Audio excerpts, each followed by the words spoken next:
नमस्कार दोस्तों, स्वागत है आपका MLS न्यूज़ हिंदी में।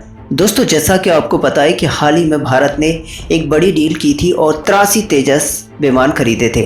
और आपको बता दें कि इसमें से 73 जो विमान हैं वो लड़ाकू विमान हैं और बाकी 10 जो लड़ाकू विमान हैं वो ट्रेनिंग के तौर पर खरीदे जाएंगे। इसमें दोस्तों आपको पहले बताया गया था कि इसकी कीमत जो रखी गई है वो भारत की तरफ से बहुत ही ज़्यादा रखी गई है और ये कीमत करीबन $75 मिलियन रखी गई है। इसको लेकर ये भी बताया गया था कि इसका एक्सपोर्ट पोटेंशियल भारत खत्म कर रहा है और भारत इसको कहीं भी एक्सपोर्ट नहीं करेगा, क्योंकि ये कीमत जो है बहुत ही ज़्यादा होने वाली है, जिसकी वजह से भारत इसको एक्सपोर्ट नहीं कर पाएगा। क्योंकि दोस्तों कोई भी देश इतनी ज़्यादा कीमत पर इस टाइप का तेजस लड़ाकू विमान नहीं खरीदेगा, क्योंकि इसके कंपैरेटिवली कई सारे देश हैं जो अच्छे अच्छे लड़ाकू विमान बनाते हैं और बहुत ही कम कीमत में।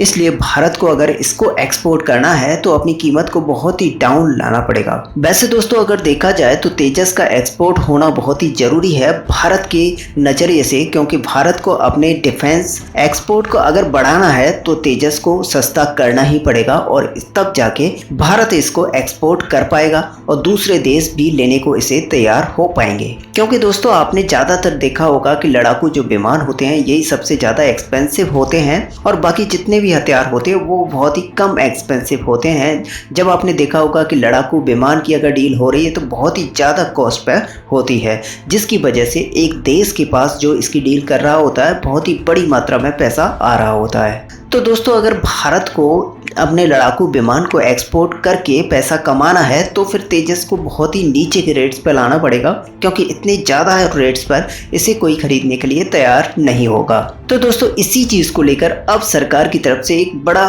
क्लैरिफिकेशन आया है और सरकार का कहना है कि इस लड़ाकू विमान की कीमत जो है एक लड़ाकू विमान की करीब $62 मिलियन है, लेकिन इस पर GST और टैक्सेशन की वजह से ये इतना $75 मिलियन का हो जाता है। यानी कि सरकार ने सेना को पैसे दिए कि आप इसे खरीदिए, इस लड़ाकू विमान को जो भारत ने खुद बनाया है, भारत की एक सरकार कंपनी ने बनाया है। और जब दोस्तों वायुसेना उस लड़ाकू विमान को खरीदने के लिए पैसे का इस्तेमाल कर रही है तो फिर वायुसेना से एक लड़ाकू विमान पर आसानी से करीब $13 मिलियन सरकार वापस टैक्स के तौर पर ले लेगी। तो ये एक पॉइंट था दोस्तों सरकार का, जिसमें $13 मिलियन सरकार वापस फिर से ले लेगी। एक अच्छी खबर भी है कि $62 मिलियन का अगर एक लड़ाकू विमान पड़ रहा है तो आने वाले समय में जो इसकी एक तरह से कॉस्ट होगी वो और ज़्यादा रिड्यूस करनी होगी। और दोस्तों आपको बता दें कि इसकी कॉस्ट को कम करके 12 से 17 मिलियन तक नीचे लाना होगा।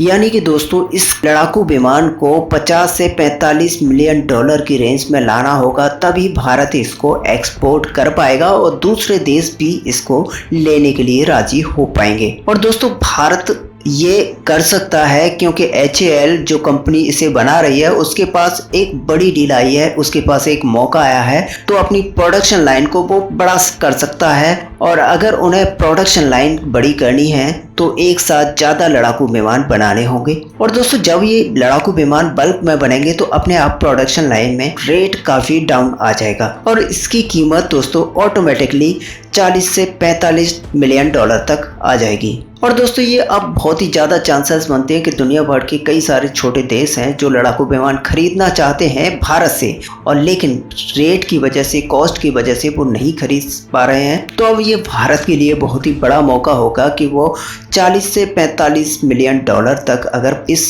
विमान की कॉस्ट को ले आता है तो वो सारे देश इस विमान को खरीदने के लिए राजी होंगे। तो दोस्तों आपका क्या मानना है इसको लेकर आप हमें कमेंट में लिखकर बता सकते हैं। वीडियो को लाइक और शेयर करना ना भूलें। मिलते हैं नेक्स्ट वीडियो में। धन्यवाद।